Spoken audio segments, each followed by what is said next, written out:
बिस्मिल्लाहिर्रहमानिर्रहीम। अस्सलाम वालेकुम नाज़रीन, मैं हूं सैयद अनवारुल हसन और आप देख रहे हैं प्रोग्राम दस्तक बरह रास्त पीटीवी न्यूज़ इस्लामाबाद स्टूडियो से। नाज़रीन, आज की सबसे बड़ी पेशरफ्त, वज़ीर आज़म मोहम्मद शहबाज शरीफ साहब और साबिक़ वज़ीर आला पंजाब हमजा शहबाज साहब को FIA मनी लॉन्ड्रिंग मुकदमे में बरी कर दिया गया है। आज इस सिलसिले में अहम समाअत हुई स्पेशल कोर्ट सेंट्रल लाहौर में और दोनों तरफ से दलाइल दिए गए। शहबाज साहब और हमजा शहबाज साहब के वकला ने दलाइल दिए। अमजद परवेज़ साहब जिनको लीड कर रहे थे और FIA की जानिब से प्रोसिक्यूटर फारूक बाजवा साहब मौजूद थे। दलाइल मुकम्मल होने के बाद फाजिल जज एजाज अवान साहब ने बरियत की दरख्वास्त पर फैसला महफूज किया और महफूज फैसला उन्होंने सुनाते हुए दोनों प्राइम मिनिस्टर मोहम्मद शहबाज शरीफ साहब और हमजा शहबाज साहब को बरी करार दे दिया। इस मुकदमे में दौरान दलाइल FIA ने ख़ुसूसी अदालत को ये बताया कि अब तक बराह रास्त हमजा शहबाज साहब या शहबाज शरीफ साहब के बैंक अकाउंट्स में बराह रास्त रकम मुंतकली के उनके पास ना तो कोई डॉक्यूमेंट्री एविडेंस है और ना ही कोई और सबूत है। इस हवाले से जज ने दोबारा उनसे पूछा, तो क्या आप ये तहरीरन तौर पर दे सकते हैं? तो इस पे FIA के प्रोसिक्यूटर साहब ने कहा कि ये पहले चालान में भी मुझसे पहले के रिकॉर्ड में ये इन रिटन मौजूद है। आपके इल्म में है कि ये मुकदमा नवंबर 2020 में कायम हुआ था, फिर दिसंबर 2021 में इसमें चालान सामने आया और उस वक्त हमें बताया गया था कि इसमें 28 बेनामी अकाउंट हैं, 16 अरब रुपए की मुबैना तौर पे मनी लॉन्ड्रिंग की गई है, 100 के करीब गवाहान हैं और 7 वॉल्यूम हैं। बाहर कैफ तवील मुकदमे के बाद जो फैसला सामने आया है खसूसी अदालत में, उसमें दोनों जो शहबाज साहब हैं और हमजा शहबाज साहब, उन्हें बरी करार दे दिया गया है। ऑब्वियस सी बात है, आज का दिन ये खबर मुस्लिम लीग नवाज के रैंक एंड फाइल में एक बड़ी ज़बरदस्त खबर है, हौसला अफजा है। ख़ुद प्राइम मिनिस्टर शहबाज शरीफ साहब जो मुस्लिम लीग नवाज के सदर हैं, उन्होंने इस पर इज़हार तशक्कुर किया अपनी ट्वीट में और उन्होंने कहा कि रियासती जबर और इदारों को यरगमाल बनाए जाने के बावजूद उन्होंने कहा उनकी फतह हुई है और इस हवाले से वो सुर्खरू हुए हैं। दूसरी जानिब PTI, क्योंकि PTI के पॉलिटिकल डिस्कोर्स में ये एक सेंट्रल पॉइंट हुआ करता था, बल्कि रहा भी, जिसमें वो शहबाज साहब के 16 अरब रुपए की मुबैना मनी लॉन्ड्रिंग, फिर मकसूद चपड़ासी का नाम, फिर मुश्ताक चीनी वाला, वो हमारी यादाश्तों में होंगे। बारकैफ आज जब ऑन पेपर जिसे कहते हैं रिटर्न FIA ने दे दिया कि जी कोई किसी किस्म की कोई ट्रांजैक्शन इन अकाउंट्स में, इनकी बराह रास्त अकाउंट्स में नहीं हुई, तो इस हवाले से PTI का रद्द-ए-अमल भी लेंगे, PMLN से भी इस हवाले से गुफ्तगू करेंगे। अहम मुकदमा था, इसकी बहुत ज़्यादा पॉलिटिकली बहुत ज़्यादा डिबेटेड था इन मीडिया एज वेल। साथ में मैं बताता चलूं कि आज इमरान खान साहब जो फॉर्मर प्राइम मिनिस्टर हैं, चेयरमैन पाकिस्तान तहरीक इंसाफ हैं, उनके खिलाफ भी FIA ने फंडिंग केस दर्ज करवाया है, उसका मुकदमा। उन्होंने आज इस्लामाबाद हाई कोर्ट से हिफाजती ज़मानत की इस्तदा की, वो कबूल कर ली गई है और 18 अक्टूबर तक चेयरमैन PTI और साबिक वज़ीर आज़म इमरान खान साहब को प्रोटेक्टिव बेल ग्रांट कर दी गई है।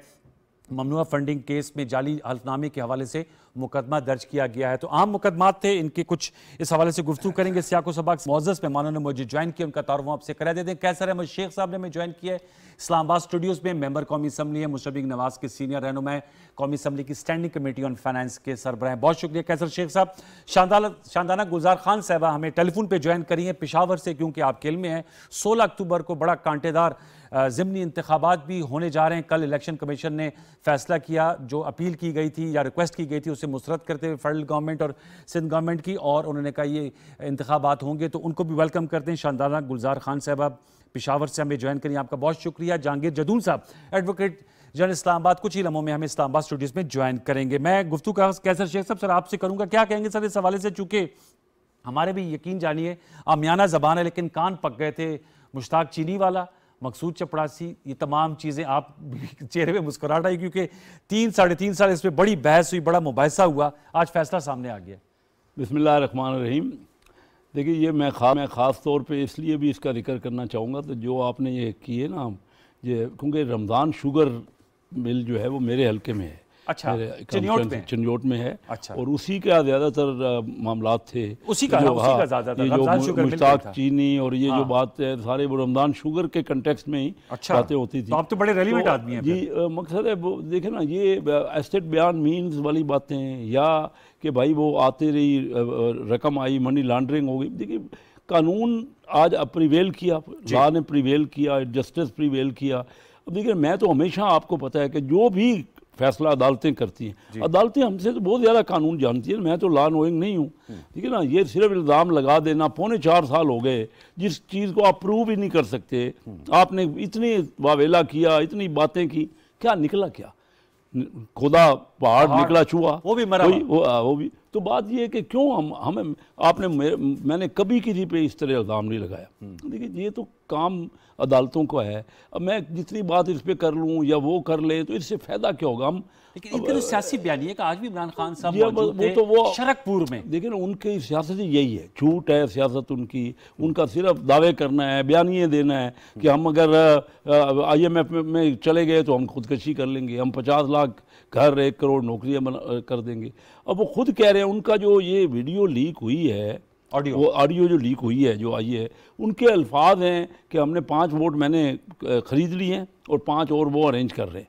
तो या तो बताएं ना कि ये गलत है ऑडियो। आज तक नहीं कहा इमरान खान साहब ने कि वो अदालत जाएं, बेशक जाएं, लेकिन आज तक उन्होंने ये नहीं कहा कि ये मेरे अल्फाज नहीं है। पहले तो ये बताएं ना। शंदाना है, शंदाना कह दें कि ये इमरान खान साहब ने नहीं कहा कैटेगोरिकली, वो इतना। अब इसके बाद क्या रह जाता है? हमारे खिलाफ जो इल्ज़ामात, मनी लॉन्ड्रिंग और पैसे के इन्होंने हमारे मेंबरों ने ले लिए, ख़रीद लिए हमने इनके बंदे। मेरे कोई बात आज तक किसी का कोई जवाब, कोई चीज़ साबित हुई है? मुझे बता देना कोई भी किसी जगह कोर्ट ऑफ लॉ में। और ख़ुद इमरान खान कहते हैं, खान साहब कहते हैं ना कि हम बड़े इदारों की, ये आई इसीलिए तारीख इंसाफ, ये आप यहाँ तारीख इंसाफ शुरू ही हुई थी कि इदारों का एहतराम करो। अब इदारों का एहतराम ख़त्म हो गया। अब इलेक्शन कमीशन को हम नहीं मानते, सुप्रीम कोर्ट रात को क्यों खुल गई हम नहीं मानते। ये फैसला हो गया तो चीनी मुश्ताक चीनी ही रहेगा। फैसला अपनी जगह पे, कोई सबूत नहीं है किसी के, मुश्ताक चीनी अपनी जगह पे। अच्छा, बयानिया कायम रहेगा आपके नजदीक। शानदाना साहब, मेरी आवाज़ आ रही मैम आपको? जी शानदाना साहब, बताइएगा, ये तो सारा जो आपका बयानिया था उस 16 अरब रुपए की मुबैना मनी लॉन्ड्रिंग, आज तो अदालत में मोअज़्ज़िज़ जज एजाज अवान साहब ने बरी करार दे दी है शहबाज शरीफ साहब और हमजा शहबाज साहब को। तो मैं वो सारी तहकीकात, वो शहजाद अकबर साहब का एसिड रिकवरी यूनिट, वो गवाहान, वो वॉल्यूम, कहाँ गए? तमाम मामलात तो हवा हो गए।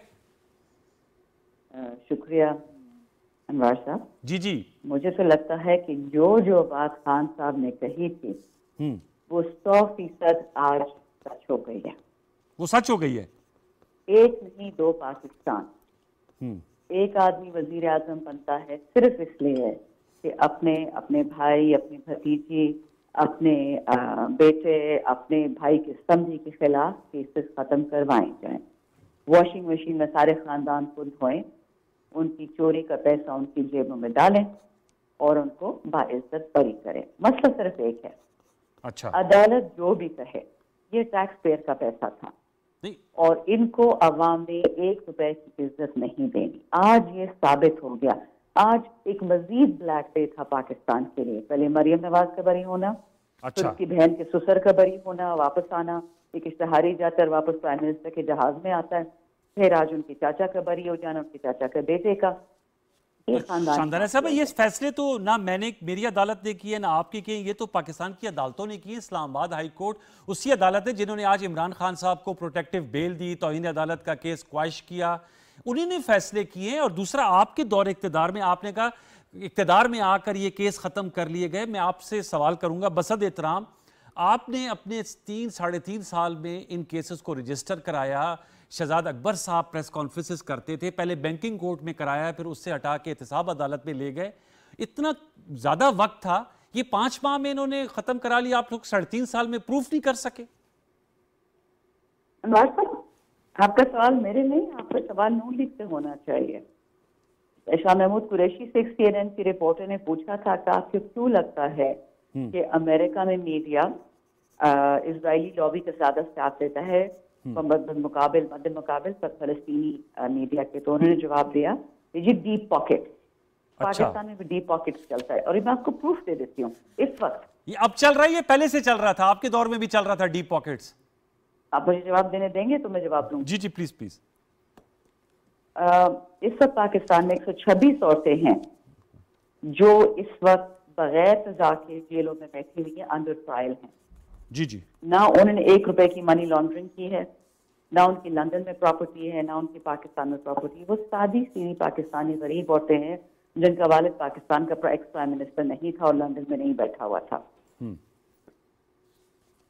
आज हक और जीत की हुई है, हक और सच्चाई की जीत हुई तो उनको मुबारक हो, क्योंकि उनको फिर सुमन बुकुन उमियन फहुम ला यरजून वाला चक्कर है ना, उनको मैं नहीं समझा सकती।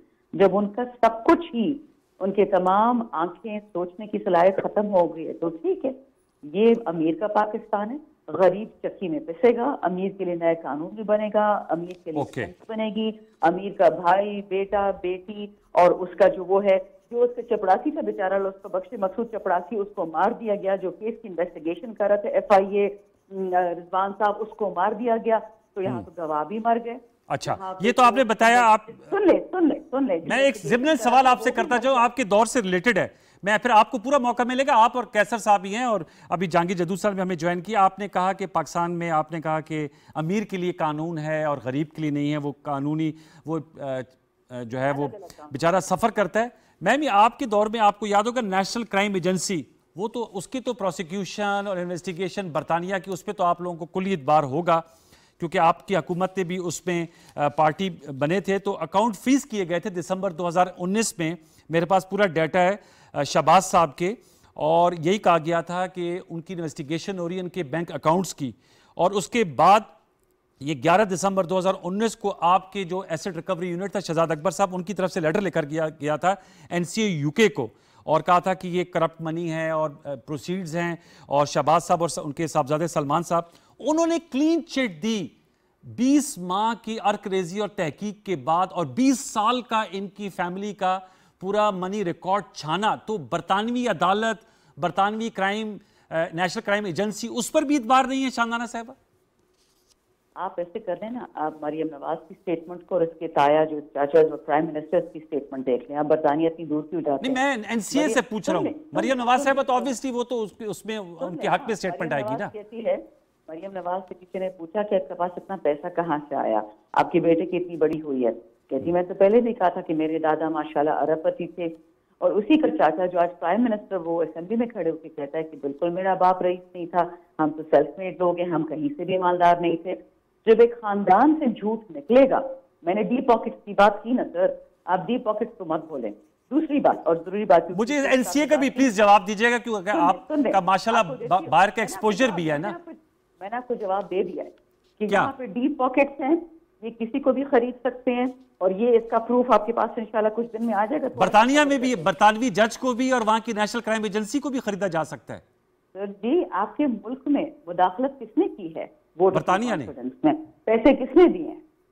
तो सदर आरिफ अलवी साहब जो आपकी पार्टी के सेक्रेटरी जनरल रहे हैं, वो तो कहें मैं कायल ही नहीं हूं साजिश के बयानिए से। कल हमें उनका इंटरव्यू आया आज न्यूज में। जनरल नहीं है वो इस वक्त पाकिस्तान के सदर माज़ूर के साथ जरा साबिक सेक्रेटरी जनरल में, मुझे बसद एहतराम, मुझे मालूम है, मैंने कहा आपके सेक्रेटरी जनरल रहे हैं। नहीं तो अलीम खान क्या थे और जहांगीर तरीन क्या थे, वो भी तो ATM थे ना। अब तो हमजा शहबाज की बुजुर्ग बडीज हैं, लंदन में मीटिंग्स हो रही हैं। तो आरिफ अलवी साहब जो सदर पाकिस्तान है, उनके बयान से आप मुतफिक नहीं है, जो कायल नहीं है साजिश के बयानी से? उनका सारा मैंने बयान देखा है। उन्होंने बोला कि मैंने साइफर भेजा ही सुप्रीम कोर्ट इसलिए था, और मैंने रिक्वेस्ट की थी इन्वेस्टिगेशन के लिए, क्योंकि कुछ दाल में काला है। आप काइंड उनकी फुल स्टेटमेंट देख लीजिएगा, सिर्फ सुर्खी पे मत जाएं। अच्छा, दूसरी बात, अगर प्रोड्यूसर साहब आपके पास सदर साहब की वो क्लिप है तो जरा प्लीज अगर उसको आप क्यों कर ले। शादारा साहबा कह रही हैं कि उसको आप, ताकि सियाको सबाक से हट के बात ना हो। क्लिप नहीं, पूरा इंटरव्यू देखिए। नहीं, वो 1 घंटे का इंटरव्यू तो नहीं चला सकते, लेकिन वो मतन तो सवाल मुख्तलिफ थे ना मैम। अच्छा, आखिरी बात, क्योंकि शेख साहब ने बात रेज की है, मैं उसके जवाब देना चाहूंगी। उन्होंने कहा जी खान साहब की कोई ऑडियो क्लिप है, ऑडियो लीक, और उन्हें डिनाई की। बिल्कुल उन्हें डिनाई की है, उसी दिन की है। और शायद शेख साहब ने देखा ना हो, खान साहब ने जलसे में उसी तरह मरियम नवाज की और नवाज शरीफ की जोड़ के चेपियां जोड़ के एक क्लिप सुनाइए कि ये किस तरह के लोग झूठे हैं और ये किस तरह की क्लिपें बनाते हैं। और मैं आपको इतना बता दूं, ये वो आदमी है खान साहब के वोट ऑफ नो कॉन्फिडेंस से पहले इसके पास 4 सूबों की और एक फेडरेशन का बजट था। वो चाहते तो छांगा मांगा करके अपने लोगों को वापस नहीं खरीद सकते थे। 20 यहाँ मैंने ले लेते, 25 वहां भी ले लेते, उनके पास पैसा। मतलब आपकी एनालिसिस से लगता है everybody is for sale except PTI। Absolutely. चले, ये इस पे मेरे साथ रहिएगा, क्योंकि आपने ये जी अनवर साहब पूरी बात सुने, मैंने बोला कि PTI is also for sale. हफीजियत के इलेक्शन मत भूलें, और अभी जो 20 एमएनएज हमसे गए और जो 25 एमपीए गए, everybody is for sale in this country. Everybody is for sale in this country. Qaiser साहब इसका जरूर जवाब दीजिएगा मुझे। लेकिन जहांगीर जदून साहब ने ज्वाइन किया, एडवोकेट जनरल इस्लामाबाद। अस्सलाम वालेकुम जहांगीर साहब। जी वालेकुम सलाम जी। सर शानदाना साहब हमारे साथ मौजूद हैं। जी शानदाना गुलजार साहब मौजूद हैं, कैसर शेख साहब है, आपने गुफ्तगू सुनी होगी। सर ये जो फैसला आया है उस पर उनका इस्तदलाल ये है कि जो शाहमूद कुरैशी साहब ने इंटरव्यू दिया था एक गैर मुल्की चैनल को, उन्होंने कहा था डीप पॉकेट्स, तो उन्होंने कहा एवरीबॉडी इज फॉर सेल इन पाकिस्तान। हमारा जुडिशल सिस्टम, हमारा जो प्रोसिक्यूशन का निज़ाम है, क्या कहेंगे सब के हवाले से? जो पाकिस्तान में एक रिवायत है, जो मुकदमा हार जाता है वो ना इलेक्शन हारता है वो कबूल नहीं करते, और वो हम अनफॉर्चुनेटली जिसे कहते हैं ना ग्रेस से किसी चीज को एक्सेप्ट नहीं करते। ये बिल्कुल आपने जो आखिरी बात की है बिल्कुल आपने ठीक किया है। जो बंदा या मुकदमा हार जाता है वो कहता है जी मेरे साथ ज्यादती हुई है, दूसरी पार्टी ने बंदा खरीद लिया। तो ये बड़ा गलत सिस्टम है इस मुल्क के अंदर के, जो जिसको अपनी शिकस्त वो तस्लीम करनी चाहिए। अब इस केस के अंदर देखें ना, जब तक आप प्रोसीड जो है वो क्राइम, इसके अंदर ऑफेंस का बेसिक मकसद ही है कि जो मनी लॉन्ड्रिंग है, जब तक आप ये साबित न करें ये जो पैसा था ये क्राइम प्रोसीड, उसकी डेफिनेशन के अंदर सेक्शन 3 के अंदर लिखा हुआ है, तो उस वक्त तक जो है ना आप उसको नहीं कर सकते, साबित नहीं कर सकते। तो ये 3-3.5 साल से ये प्रोसिक्यूशन ये खुद करते रहे, इनकी अपनी गवर्नमेंट थी, FIA इनके पास थी, नैब इनके पास थी, सारी एजेंसियां थी, तो ये साबित नहीं कर सकते। तो आप देखो ना, ब्लेम करना किसी को जो उन्होंने खरीद लिया है, तो ये मेरे ख्याल में ये अनफेयर है। ये जो भी फैसला हुआ है, अगर ये साबित करते कि उन्होंने जो पैसा लिया है वो किसी करप्शन का पैसा था, वो किसी टैक्स एवेजन का पैसा था, तो फिर हम कहते हैं जो मनी कुछ भी लॉन्डर किया गया हो, अगर वो क्राइम प्रोसीड ना हो तो मनी लॉन्ड्रिंग के एक्ट में आ ही नहीं। अच्छा, आप ये कह रहे हैं कि मनी लॉन्ड्रिंग की डेफिनेशन ये है, इसकी ये तारीफ है कि जो कहते हैं किसी गैर कानूनी तरीके से पैसा बाहर भिजवा के वापस लाया जाए, वो मनी लॉन्ड्रिंग के जुमरे में आता है। देखना वो जो पैसा हो किसी क्राइम करने के प्रोसीड्स फ्रॉम क्राइम मिला हो। जी।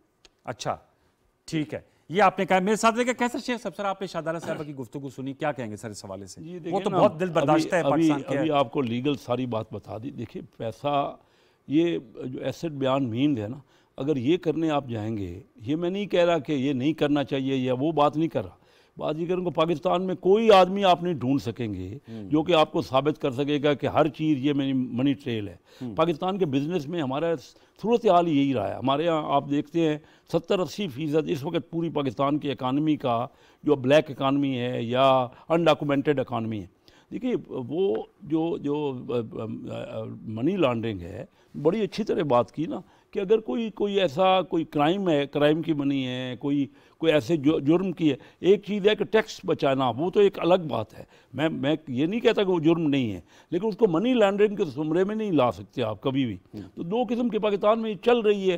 रोज़ हम हर बार इजाज़त देते हैं कि 10% दे दें, आपका सारा पैसा वाइट कर देंगे। वो सारे लोग, हर एक को ये अपॉर्चुनिटी दी है पाकिस्तान में, किसको नहीं दी। अब मुझे आप बताइए ना कि ये 3.5 साल जैसे का प्रोसिक्यूशन भी इनकी थी, और ये इनकी हुकूमतें, मैंने खुद सुना इमरान खान साहब की बात मैंने खुद सुनी कि हम बाल डी में ले जाते रहे और नैब जो है आगे गोल नहीं कर सकी। मुझे अब बताइए क्या हमें तो कहते रहे हम लूटा हुआ पैसा वापस ले आएंगे, इसी पे ये जो इलेक्शन सारा इन्होंने कंटेस्ट किया। अगर 3.5 साल में कर ही कुछ नहीं सके, वो तो बात की बात है कि डीप पॉकेट्स कहनी है। ये वो कह रही है ना, वो तो देखे ना, हर एक को कह देते हैं। PTI वाले तो यही कहते हैं ना कि हमारे वोट खरीद लिए, हमारा, इन्होंने इनके अपने अल्फाज हैं। मुझे कैटेगोरिकली चाहिए शानदाना की ये बात कि वो कहें कि क्या इमरान खान साहब ने ये नहीं कहा। अगर ये गलत है तो कैटेगोरिकली कहें ना कि उनके नहीं है। ये जो वीडियो आपकी आई है सारी, मैंने तो खुद सुना है ना कि 5 वोट मैंने ख़रीद लिए हमने, और 5 वोट हमने वो अरेंज कर देंगे हमारे। तो किसके हम मनी लॉन्ड्रिंग हम कर रहे हैं, सारी चीज़ें हमारे सर पे थोपते। अच्छा मैंने आपको अपना बताऊं, 97 में अनवार में इलेक्ट हुआ फर्स्ट टाइम MNA। मैंने 2.5-3 साल 1 रुपया न तनख्वाह ली, ना मैंने किसी किस्म का कोई किराया आने जाने का, कोई रहने का। अभी मैं चेयरमैन रिसेंटली बना हूँ फाइनेंस कमेटी का, असेंबली का। मैंने कहा मुझे गाड़ी नहीं चाहिए, मुझे कोई पेट्रोल मंथली नहीं चाहिए, ड्राइवर नहीं चाहिए।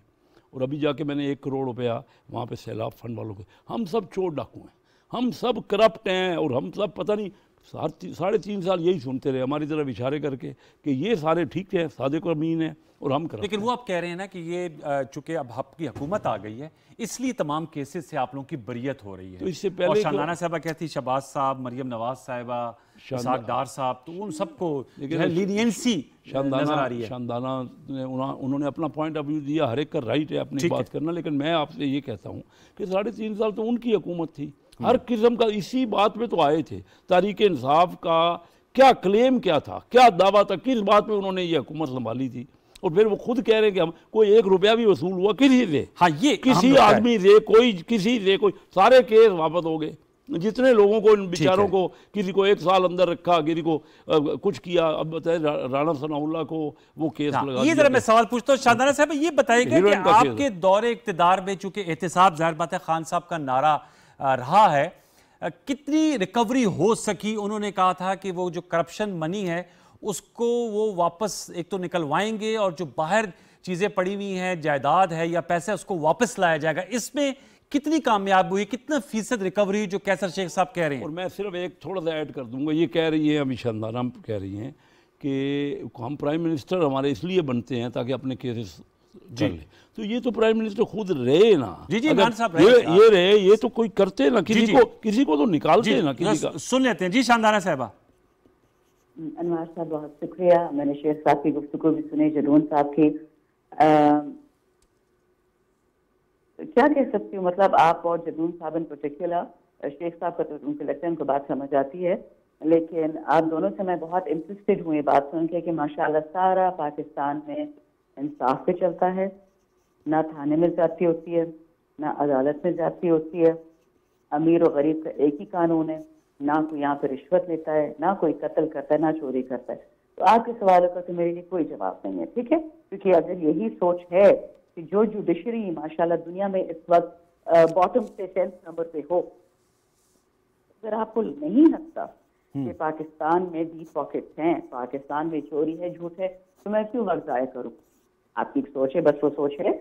आप सिर्फ थोड़ा सा बाहर जाके आवाम से पूछते हैं कि उनके साथ थाने में क्या होता है, आवाम से थोड़ा पूछ ले कि उनके साथ कचहरी में क्या होता है, उनके साथ पटवार खाने में क्या होता है, और फिर आप ये 5 लोगों को जो पिछले 5 दिनों में बरी करने के, वॉशिंग मशीन में धोने के चक्रों में हैं, आप उनसे कंपेयर करें तो शायद आपको थोड़ा सा रियलिटी चेक हो जाए। माजरत के साथ, जबूर साहब वकील है, मैं भी वकील हूँ, मैं तो पाकिस्तान में रहती हूँ सर, पता नहीं आप किस पाकिस्तान में रहते हैं, नया पाकिस्तान अभी बना नहीं है, पर चले आपके दिमाग में है तो अच्छी बात है।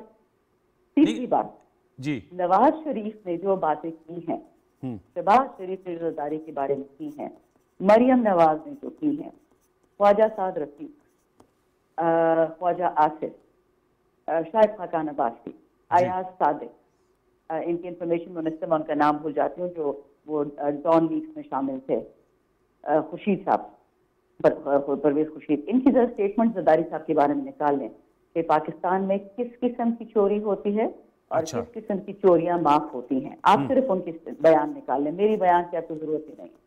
और फिर आप जरा मियाँ साहब के निकाल लें, मियाँ साहब के माशाल्लाह अमाल भी बहुत अच्छे, बीबी के तरफ से जो उनकी गंदी तस्वीरें फेंकते थे अपने इलेक्शन जीतने के लिए, और जिस किस्म की बातें उनके बारे में कहते थे और जो किस किस्म के अहकार उनके खिलाफ निकाले जाते थे, वो सारी दुनिया को पता है। यही राना सना जब पीपल्स पार्टी में था तो मरियम नवाज और वालदा के बारे में क्या कहता, और कैप्टन सफदर के बारे में, और यही राना सना जब आ गया नून लीग में तो फिर बेनजीर और बिलावल के बारे में कैसे अल्फाज इस्तेमाल करता था। मैं चोरी की बात कर रही हूँ बाय द वे, ठीक है। तो माजरत के साथ अगर साफ सुथरा पाकिस्तान 11 अप्रैल 2022 में पैदा हुआ है तो आप सबको मुबारक हो। मैं नहीं तो आप लोग के दौरे इक़्तिदार में सुन ले, जी जी सुन ले, मैं सुन ही रहा हूँ मैम आपको। मैं ये आपने कहा कि आप ये कुकू लैंड है, ये पाकिस्तान नहीं है, बट ठीक है, आपको लगता है पाकिस्तान है तो ठीक है ना, मैं क्यों आपसे बहस? नहीं, मेरा आपसे सवाल ये है, नहीं मेरा देखे बहस की बात नहीं, सवाल तो करने की इजाजत होती है ना। सवाल ये है कि ये पुराना पाकिस्तान था, आप लोगों को लोगों ने वोट दिया, इसीलिए वोट दिया ना। अगर वोट आप लोगों को इनको, वरना इन्हीं की कंटिन्यूटी होती। सवाल ये था कि 3.5 साल में आप लोगों ने एहतिसाब में, आप पे जो नवाज शरीफ साहब की फैमिली, प्राइम मिनिस्टर शहबाज शरीफ साहब की फैमिली, जरदारी साहब की फैमिली की मुबैना इल गॉटन वेल्थ की बात की, कितना रिकवर कर पाए? सवाल तो ये है 3.5 साल में। Hardly anything. वो अपने हार्डली एनीथिंग नहीं देखिए, आपने खान साहब की स्टेटमेंट देखी है? किनकी जी? खान साहब की स्टेटमेंट आपने देखी है? जी बताइए आप। जी वो देखिए, वो तो मैडम इख्तियार से जाने के बाद दिया कि इख्तियार था, इख्तियार नहीं था। पहले क्यों नहीं बताया जब इख्तियार था? तो सर पहले भी बताते थे, बट कुछ सुनने वाले दौरान इख्तियार नहीं बताया कभी भी उन्होंने। अब सर छोड़े ना, पूरे अवाम को पता था, उस टाइम भी पता था। जिस दिन नवाज शरीफ पाकिस्तान से गया है उस दिन आपने खान साहब की स्टेटमेंट नहीं देखी थी? वो तो कहते हैं शीन मजारी साहब रो पड़ी थी, तो मैंने कहा इजाजत दे देते हैं काबीना मीटिंग में। चले आप उसको सीरियसली ले लें। मुझे एक मौका दे, देखिए शानदाना जो बातें कर रही है ना, बात यह है, इसमें तो कोई शक नहीं है कि पाकिस्तान में करप्शन बहुत ज़्यादा है। अच्छा, मैं खुद कई प्रोग्रामों में आपके कह चुका हूँ, 4000 अरब रुपए सालाना कम अज़ कम पाकिस्तान में करप्शन होती है।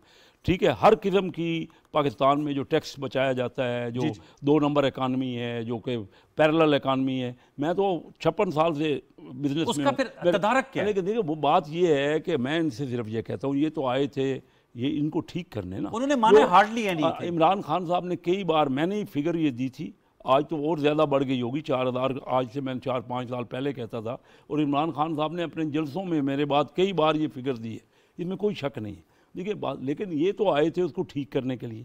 कानून ऐसे कानून नहीं बना सके 3.5-4 साल में, तो इसमें किसका कसूर है? इनको तो पूरा इख्तियार मिला, ये कानून ही नहीं बना। ये वो तो आज former prime minister Imran Khan साहब को जो शानदाना साहब करें, उन्होंने कहा मेरे पास इख्तियार था, इख्तियार नहीं था। तो उस वक्त कोई क्यों नहीं किया? उस वक्त तो कोई बात ऐसी नहीं हुई, उस वक्त तो बल्कि लड़ाई झगड़ों में ही रहे सारा 4.25 साल, एक दूसरे पे इल्ज़ाम ही लगाते रहे। इनको तो चाहिए था जिसके लिए आए थे, या फिर रिज़ाइन कर देते। ठीक है ना, मैंने अभी कहा है, मैं आपको बताऊं, हमारी फाइनेंस में हमारे प्रॉब्लम हो रहे हैं। बैंकों ने जो पिछले हमारी हुकूमत में, मैं अभी बात करूं, बैंकों ने जो अभी किया है, डॉलर का ऊंच नीच किया है, जो एक बैंक का दूसरा रेट था, दूसरे बैंक का कुछ रेट था, इंपोर्ट का कुछ रेट, एक्सपोर्ट, और 3 महीने में उनके ट्रेजरी डिपार्टमेंट ने पूरा जो पिछले साल की कमाई थी वो कर दी है। ठीक है, मैंने अभी फाइनेंस कमेटी में ही कहा है, मैं आपके सामने भी कहना चाह रहा हूँ, अगर इन्होंने ठीक नहीं किया, बैंकों को जो गलतियां की हैं उस पे उनको सजा नहीं दी, प्रॉपर नहीं दी, मैं रिजाइन कर दूंगा। चलिए, तो आपकी बड़ी बोल्ड स्टेटमेंट है। नहीं, मैं रिजाइन कर दूंगा। मैं पहले भी कोई नहीं ले रहा। जदून साहब से भी एक नुक्ता कर दूं, जो शानदाना साहब ने उठाया, अगर हम नहीं कर सकते असेंबली वाले, हाँ, तो फिर हमें इस्तीफा दे देना चाहिए। मैं दे दूंगा इस्तीफा, अगर हम कुछ डिलीवर नहीं कर पाते। पिछली बार नेशनल बैंक के प्रेसिडेंट को मैंने उनके खिलाफ कहा था, बांग्लादेश में जो उन्होंने करप्शन की थी, जब मैं पिछली बार चेयरमैन था ना फाइनेंस कमेटी, तो मैंने उनको खुद हमारे दौर में नेशनल बैंक के प्रेसिडेंट को मैंने नैब के केस में करवाया। आज तक केस चल रहा है। आप ठीक कह रहे हैं कि अगर एक चीज आपकी मर्जी और मंशा के मुताबिक नहीं चलती तो आप मुस्ताफी हो सकते हैं। जहांगीर जदून साहब, शानदाना साहबा की आपने गुफ्तगू सुनी, आप खुद भी प्रैक्टिसिंग लॉयर हैं। उन्होंने कहा, वो खुद भी लॉयर हैं, शानदाना साहबा मोहतरम है हमारे लिए। उन्होंने कहा जुडिशरी की जो रैंकिंग है उस पर सवाल उठाएं, और उन्होंने कहा कि अगर आप लोग ये समझ रहे हैं स्टूडियोज में बैठकर या आप बात कर रहे हैं कि पाकिस्तान में सब अच्छा है, तो वो यूटोपियन कॉन्सेप्ट है। सर क्या कहेंगे जहांगीर जदून साहब? जी जदून साहब है हमारे साथ? आवाज आ रही है जहांगीर जदून साहब? जी नहीं आ रही। जी शानदाना साहब, मैं चाहूंगा ये बात जो की है कैसर शेख साहब ने, मुझे बड़ी दिल को लगी है कि अगर वो डिलीवर नहीं कर सकते, उन्होंने कहा कैसर शेख साहब ने, तो उनका मैं रिजाइन कर दूंगा। तो खान साहब ने जो आज उनको ये एहसास हो रहा है कि उनके पास इख्तियार नहीं था, तो क्या बेहतर ना होता कि एक हाई मॉरल ग्राउंड लेते हुए वो ये बात करते और वो कहते जी मैं इख्तियार से अलहदा हो सकता हूं क्योंकि मैं इस स्टेटस को नहीं चैलेंज कर पा रहा। अनवार साहब, इसी स्टेटस को तो चेंज करने के लिए बंदा आया था, और स्टेटस को ने क्या किया उनके साथ? 20 MNAs खरीद लिए, 25 APS खरीद लिए, हमारे जो सो कॉल्ड एलाइज थे उनको इधर उधर सेट कर दिया। एक काबीना से जाके दूसरी काबीना में मेंढक की तरफ खुदक के बैठ गए। माशाल्लाह, ये तो उनकी क्या कहते हैं ऑनर कोड्स हैं। बट चलो, डॉक्टर सबीरा मिर्जा हर औरत नहीं होती, जुबैदा जलाल हर औरत नहीं होती जो इज्जत और गैरत से काम करें। डजंट मैटर, मेरा किसी से क्या लेना देना। लेकिन 2 बातें जो बहुत जरूरी हैं जी। एक तो शेख साहब ने कही, मैं भूल जाती हूँ तो जवाब देना। उन्होंने कहा ना कि खान कैटेगोरी डिनाई करें कि वो मेरी आवाज नहीं है। खान ने की कैटेगोरिकली डिनाई किया है, और उसकी जितने टीवी शो थे, असदुल्ला साहब की टीवी शो पे गई थी मैं, 2-3 और पे गई थे, उस पे खान साहब की रिबटल आ चुकी है। ये टिपिकल जो मरियम नवाज की प्रोडक्शन फैक्ट्री है वीडियोस और ऑडियोज बनाने की, उसमें से निकली है। उन्होंने कैटेगोरिकली डिनाई कर दिया कि ना मैंने किसी को खरीदना था ना खरीदना है, बल्कि वो ऐसा आदमी है।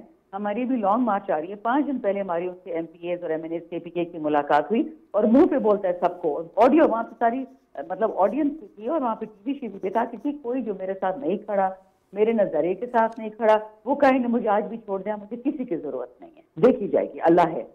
तो उसमें ना किसी 5 को खरीदना है ना 10 को खरीदना है, वो अपने लोगों को नहीं खरीदेगा तो अपोजिशन में क्यों खरीदेगा।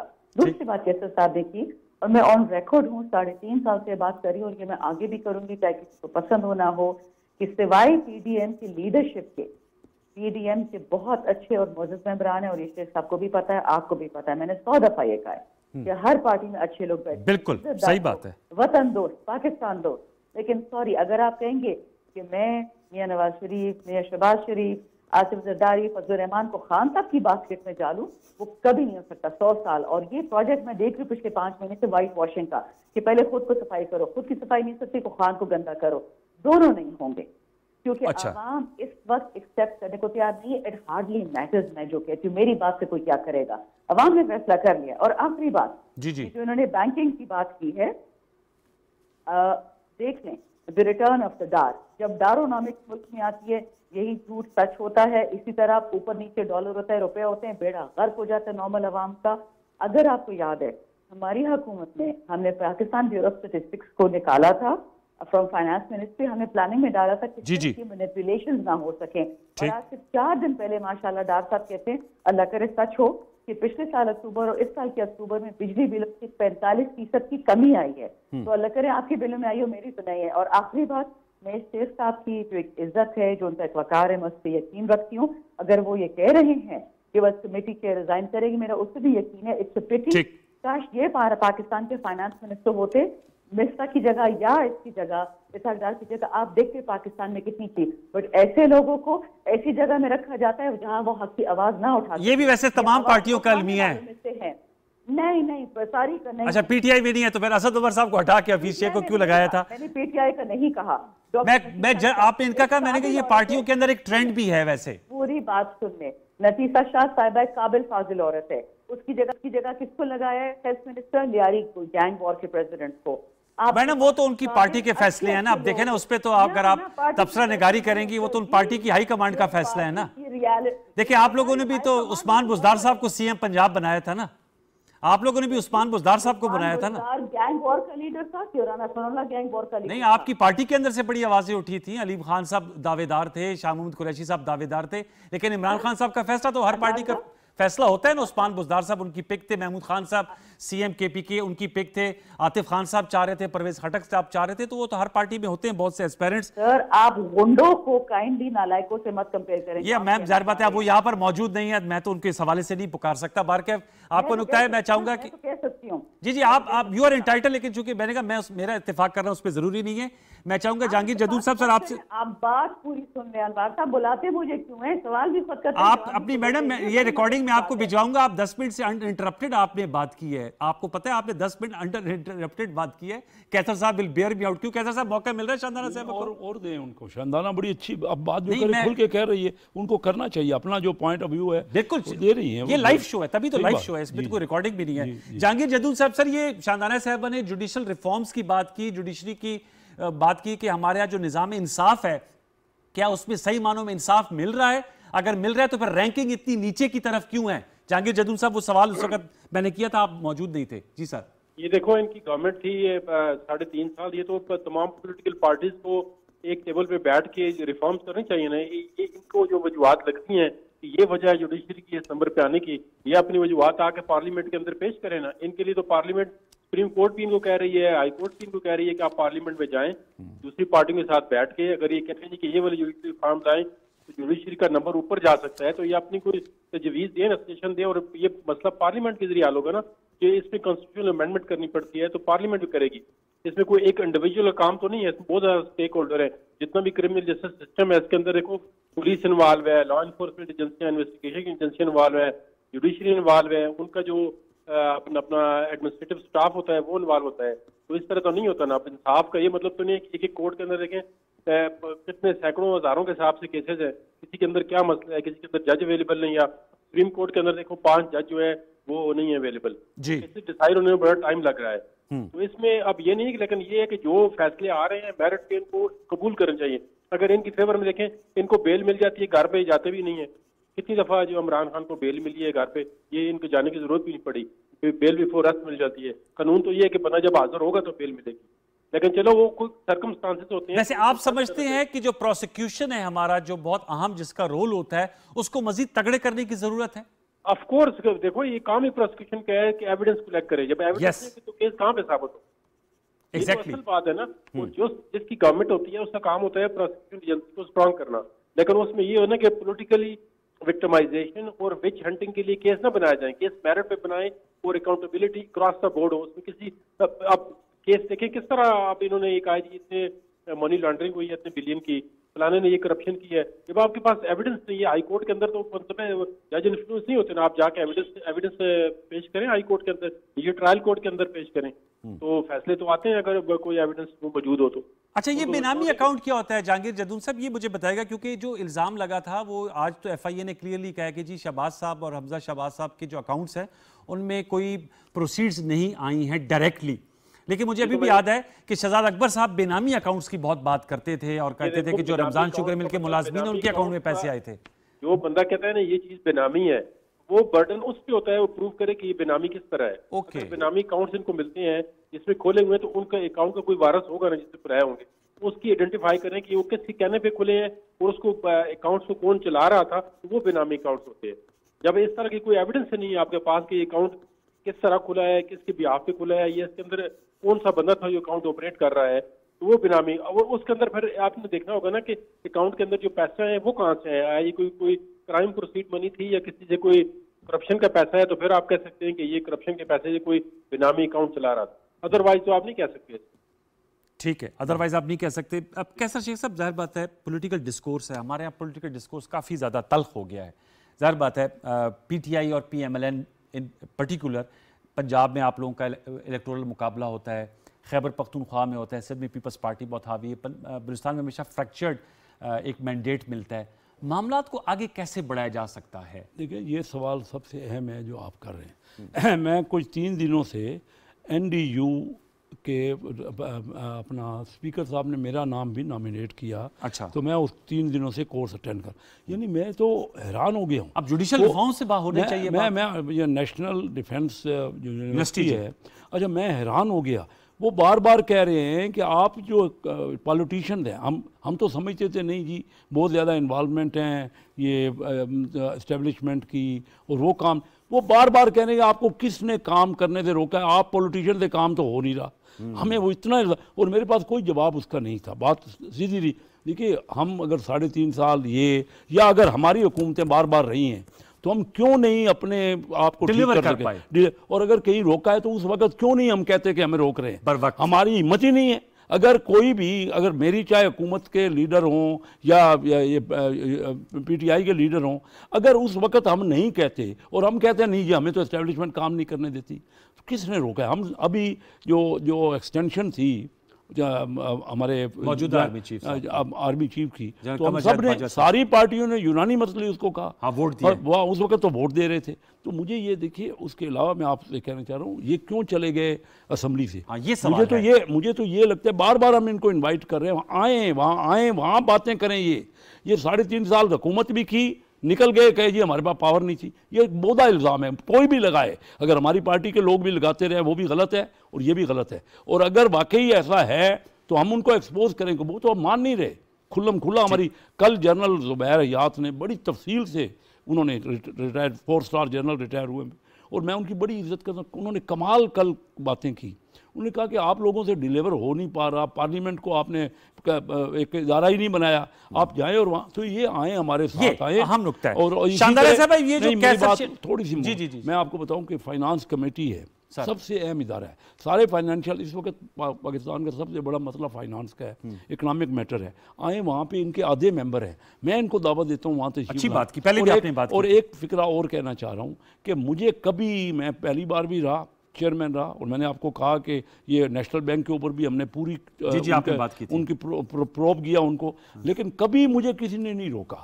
मैं अगर बहाना बनाऊं कि मुझे रोक रहे हैं, मैं अभी भी कह रहा हूं अगर मेरी बातें नहीं मानी गई क्योंकि मैं पूरी असम्बली को रिप्रेजेंट कर रहा ठीक है। हूँ। और अगर बातें हम नहीं मानी गई, मैंने अभी बैंकों को आपने कहा, मैं चाहूंगा शाहजादा साहब बस टाइम खत्म कर, गवर्नर साहब को बुला के कहा है कि अगली बार आप हमें एक्सप्लेन करें, अच्छी बताएं बात है। कि ये क्या हुआ है, जो महंगाई हुई है, जो लोगों को आपने प्रॉब्लम की है। स्टैंडिंग कमेटी का मैंडेट भी यही है। तो देखते हैं शाहजादा होगा। साहब, ये जो बात जहांगीर जदूल साहब भी कर रहे हैं, कैसर शेख साहब के जुडिशल रिफॉर्म्स वक्त की जरूरत है, पार्लियामेंट्री रिफॉर्म्स, इलेक्टोरल रिफॉर्म्स, इसके लिए तो सबसे मौजू फोरम है जिसकी आप मेंबर कौमी असेंबली रही हैं, तो क्या उधर वापसी क्यों कर मुमकिन नहीं?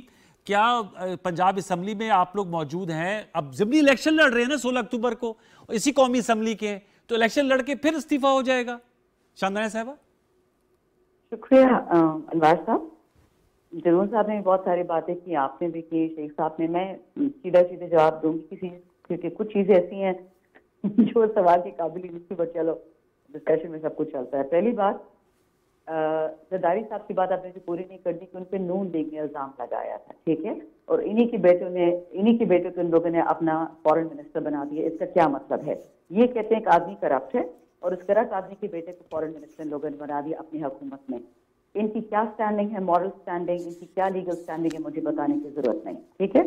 दूसरी बात, जिस केस में इन्वेस्टिगेटिंग ऑफिसर कत्ल हो जाए मिस्टीरियस हार्ट अटैक से, दूसरे को मिस्टीरियस हार्ट अटैक हो बच जाए, और जो प्राइम विटनेस था मुश्ताक को उसको मारा जाए, उस केस में क्या एविडेंस और कुजा फाइल और क्या लॉन्ड्रिंग माजरत के साथ साथ कुछ कॉमन सेंस की बातें, बहस वाली बातें नहीं है। और ये अयान अली के केस में भी यही हुआ था, और तब नून लीग उस पर चीखी थी कि जी जरदारी साहब की टीम की कोई खातून है, अयान अली कोई मॉडल है, और उसकी वजह से कस्टम ऑफिसर मारा गया। तो पता नहीं, वही मैं कह रही हूँ, आप लोग किस पाकिस्तान में रहते हैं कि आपको हिस्ट्री भूल जाती है, but it hardly matters. My opinion doesn't matter, what matters is the following. आप बताने कि असेंबली में क्यों नहीं बैठे? मेरी बात सुने, सर ने आज बात की शेख साहब ने अबाउट एनडीयू का कोर्स, मैंने भी किया हुआ है। अच्छा। उसमें कुछ और बातें हमने सुनी थी, अब हम कुछ और सुन रहे हैं। और अगर मैं बताऊं कि जो बातें उसमें सुनी थी तो सबके रोंगटे खड़े हो जाएंगे कि उसमें कहा कोर्स में क्या कहा जाता था। तब कश्मीर एक इशू था, तब फलस्तीन एक इशू था, तब करप्शन एक इशू था। अब वो पूरे माशाल्लाह कसीदे उल्टे हो गए हैं। लेकिन जो इंटरेस्टिंग बात है, मैं 3.5 साल 2 ऐसी कमेटियों में थी कि अगर मैं आपको इंटरफेरेंस इन पार्लियामेंट, मैं अगर आपसे किससे आपको शुरू कर दूं तो बड़े बड़े पर्देदारों से पर्दे उठाएंगे। अच्छा, इंटरफेरेंस इन पार्लियामेंट्री प्रोसीडिंग्स, एब्सोल्युटली, अगर मैं आपको वो बता दूं, और जिसके खिलाफ लड़ाई होती थी, हम इतनी लड़ाई करते थे। कभी आप लोगों ने वैसे अपने इख्तिदार में ये बात नहीं डिस्क्लोज की? फिर एक चीज होती है ऑफिशियल सीक्रेट एक्ट, आप हर चीज नहीं ऑफिशियल सीक्रेसी एक्ट, पार्लियामेंट। अच्छा, तीसरी बात, ये जो कह रहे हैं ना कि अभी ये बीओएनसी और असेंबली में क्यों नहीं आके बैठे बेचारे के शेख साहब, बहुत ही शरीफ और वाकई अच्छे लोगों से पाकिस्तान के, अल्लाह करे पर 100 लोग नून लीग में है, तो शायद मेरी भी दिल उठ जाए कि इंशाल्लाह पाकिस्तान में कोई ना कोई लाइट है at the end of the tunnel. इस वक्त मुझे कुछ नजर नहीं आ रहा आज जैसे दिन पे, बट मैं आपको ये बता दूं कि हमारे जो एमएनए पहुंचे सिंध हाउस और कैसे पहुंचे, अगर मैं नाम बताना शुरू कर दूं, मैं तो छोटा सा प्लेयर हूँ, छोटा सा वर्कर हूँ। अगर खान साहब लिस्टें देना शुरू कर देंगे कौन किसको लेके गया और कैसे लेके गया, सबका सर शर्म से झुक जाएगा। तो मासफ के साथ देखिए, ये एक चल रहा है नैरेटिव कि खान भी हमारी तरह है, खान हमारी तरह साफ नहीं है, उसने कुछ नहीं किया, हम बड़े अच्छे हैं, हमने कुछ नहीं किया। आप हमें 40 साल के पहले सफाई पेश करें तो खान 3.5 साल की सफाई पेश कर देगा। माजफ के साथ जिन लोगों ने इस मुल्क को तबाह बर्बाद किया, इस मुल्क में फातिमा जिन्ना मारी जाती है, भुट्टो साहब को फांसी होती है, बांग्लादेश छूटता है, आप उस मुल्क से और उसके लोगों से दोस्त हुआ इंचार्ज 5%। तो इब्तिदा कहाँ से की जाए शानदाना साहब? ये तो जो गुफ्तगू आप फरमा रही हैं उसके मुताबिक फिर हाथ पे हाथ रख के इंसान रोने धोने से तो काम नहीं होगा ना। हमने कोई जिसे कहते हैं ना उसकी बेहतरी के लिए आगे भी तो बढ़ना है ना, कोई वे फॉरवर्ड भी तो होगा। सब चीजें खराब हैं तो कुछ उसमें बेहतरी भी तो होगी। खान से नाराज होके चले गए हैं, रोना धोना उनकी किस्मत में है अल्हम्दुलिल्लाह। और आप देखेंगे जिसको 3-3.5 साल ये लोग एटीएम कहते रहे, वो इन्हीं की जेब में बैठते हैं। तो माजरत के साथ वो एटीएम है वैसे, आज आप मानती है एटीएम थे? वो सच हो जाती है। मैंने कहा ये लोग इनको एटीएम कहते थे, पता तो पैगंबर कहते होंगे, अब तो धुल गए ना वॉशिंग मशीन में। लेकिन आप क्यों एटीएम कह रही है अपने फॉर्मर कुलीग को? सुन ले 5% पाकिस्तान इस वक्त 90% लोगों के रिसोर्सेज खा रहा है। आप उनसे रिसोर्सेज निकालें, आप देखिए पाकिस्तान कैसे बदलता है। चलिए, हमें तो उम्मीद थी कि आपके दौर में पाकिस्तान जो है बहुत तेजी से बदलेगा, बारकैफ there is always room for improvement. आपका बहुत शुक्रिया शानदाना गुलजार साहिबा। आप आए तो बदलने के लिए हाँ, थे ना। हाँ, मैं वही कह रहा हूँ, आए तो मैं आपका बहुत शुक्रिया कैसर शेख साहब, आपको शुक्रिया। जहांगीर जदून साहब ने भी हमें ज्वाइन किया, उनका शुक्रिया। व्यूअर्स, अहम इशू है ये, मुल्क की सियासत फैसला आया है, उस पर हर किसी की अपनी राय है एंड दे आर इंटाइटल्ड। वो हमारे वैल्यूएबल गेस्ट होते हैं, लेकिन उनसे इत्तेफाक करना कोई हमारे लिए उस पर पाबंदी नहीं है। इख्तलाफ की पूरी गुंजाइश होती है। लेकिन एक और अहम मौजू भी मैं साथ में बताता चलूँ, वज़ीर-ए-आज़म का दौरा है काज़ाकिस्तान, वो इस वक्त मौजूद हैं अस्ताना में। और सीका एक बड़ी अहम एशियाई तंजीम है जो बेसिकली जिसका जो काम है वो conference on integration and confidence building measures, caeca इसका मुखफ़फ़ है। उस सिलसिले में मौजूद है। आज उनकी आज़रबाईजान के सदर से मुलाकात हुई, जिसमें ख़ित्ते में जो इस वक्त कैसे मरबूत ताल्लुकात को आगे बढ़ाया जा सकता है और जो कॉमन गोल्स हैं, बिलखसूस पॉवर्टी एलिवेशन के लिए, फूड सिक्योरिटी के लिए, क्लाइमेट चेंज के हवाले से, उसमें मुश्तरका काविशों को आगे कैसे बढ़ाया जाता है, उस हवाले से बड़ी अहम कॉन्फ्रेंस है। कल वज़ीर-ए-आज़म पाकिस्तान मोहम्मद शहबाज शरीफ साहब सीका की सरबराही इजलास, जो कि छठा सरबराही इजलास है जो काज़ाकिस्तान में हो रहा है, उससे कलीदी खिताब करेंगे। और उनका जो खिताब है वो यही फोकस होगा कि कैसे जो हमारे जिसे कहते हैं ना मुश्तरकात हैं, उनको आगे बढ़ाकर जो फूड सिक्योरिटी है उसको इंश्योर किया जाए। इसके अलावा तख़फ़ीफ़ ग़ुरबत के लिए कोई ऐसा मरबूत और मुश्तरका लाया अमल हो। और बिलखसूस तवानाई एनर्जी, आज जब वो काज़ाकिस्तान में मौजूद है और अज़रबैजान के सदर से मिल रहे थे, तो एनर्जी रिच ये एरियाज़ हैं, कैसे पाकिस्तान जो है, जो पाकिस्तान एनर्जी डेफिशिएंट है, वहाँ से अपने ताल्लुकात की बढ़ोतरी के नतीजे में अपनी ज़रूरियात को पूरा कर सकता है। ये हम विजुअल्स आपके साथ दिखा रहे हैं। प्राइम मिनिस्टर शहबाज शरीफ साहब इस वक्त काज़ाकिस्तान में मौजूद हैं और बेहतर रवाबतकारी और ताल्लुकात में बेहतरी के लिए कॉन्फ्रेंस है, आम कॉन्फ्रेंस है। कल कलीदी खिताब पे भी हम तफसीलन गुफ्तगू करेंगे। आज अपने आप को कर्टन रेजर के तौर पे बताया कि जो आम वज़ीर-ए-आज़म साहब की मुलाकातें हुई हैं, उनका बड़ा पुरतपाक भी किया गया, इशाइया भी दिया गया, उसमें भी उन्होंने भरपूर शिरकत की। आज के लिए यही कुछ, अपने मौजूद मेहमानों का शुक्रिया मैंने अदा कर दिया। फेसबुक और ट्विटर पर अपनी राय से नवाजी का इंशाल्लाह ज़िंदगी रही, सेहत रही। आपसे मुलाकात होगी कल रात 10:05 पर। तब तक के लिए सैयद अनवारुल हसन और प्रोग्राम दस्तक की प्रोडक्शन टीम को इजाज़त दीजिए। अपना बहुत सा ख्याल रखिए। अल्लाह ने के बाद।